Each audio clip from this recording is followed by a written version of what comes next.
استقلال این مملکت نمیشینی، کشته های کودتای بی علت نمیبینی.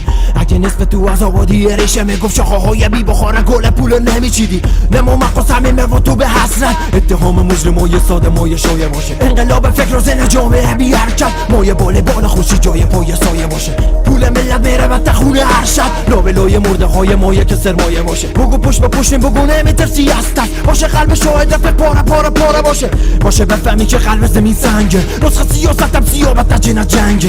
باشه بحث نسل و نون و خون و به ارد جیبت بانک ملت مجا زور و ثروت ننگه.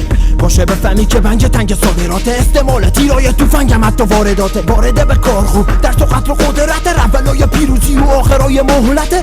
اگه ساده بگم همسایه به سهله انتهای دیورندم خواسته های بهره. محاکم شهره معامله تحته نگاه های کمونست و آیدی و سهمه. سبرگی صد صف نشه پشت میز سخن آخور طرف ای چرد نگه پا به جای جوف جغه واژه های مفت دقه حقیقت بازه کنی خورد جیر بده. پس سگ صاحب خور نمیگیره هرچند انقضای انزوای اهدنامه را پاره کنه. ارتقای سن صبح دستتون پنجم هی باشه خوراواره کنه.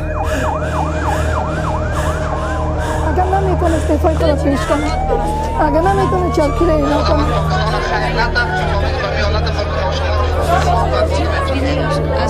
امی اولاد بلایت قطعی تو در جاب تا پنج تا سیت ارمده میدان منتونده میدان نشور من چیزی دور غیرت در بابا خونه این چیزی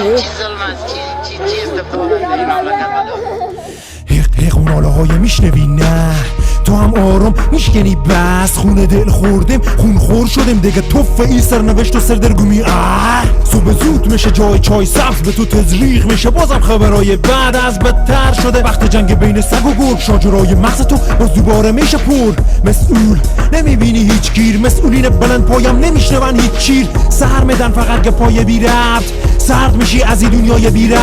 از یک طرف میبرن میخورن میبینی از یک طرف میبرن میکشن میبینیم اونا میرن بالا ما به زیر زمینیم. ما اینجی تلخ شدیم اونا به خود شیرینی. پیرها ما گدا کردن جوانا ما فراری توجی من جلو فقط ابراز نگرانی میکنن. آدمای دیکتاتور فاحشه نمیفهمن داریم میریم با اون یک فاجعه. شک نکن که ما هرچی میگیم بدیدی سقوط کندوز به دست ستون پنجم که اصل ثبوتارت گم میشه از سکوت مردم.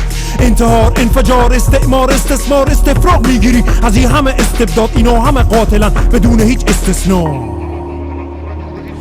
بزن مدال به سینه فاصله مهم نیه کی لایقه کی نه کی مرده و کی نه کی میجنگه کی حرف مفت میگه کی حرف. سربازای واقعی سر میدن سنگر نه به سر میرن سرخط جنگ میجنگن مثل صفه شطرنج ولی از رد خارج میشن تا میفهمن هستن کجا به پای چوبه دار میرن باز تا وقتی از غلام شاه.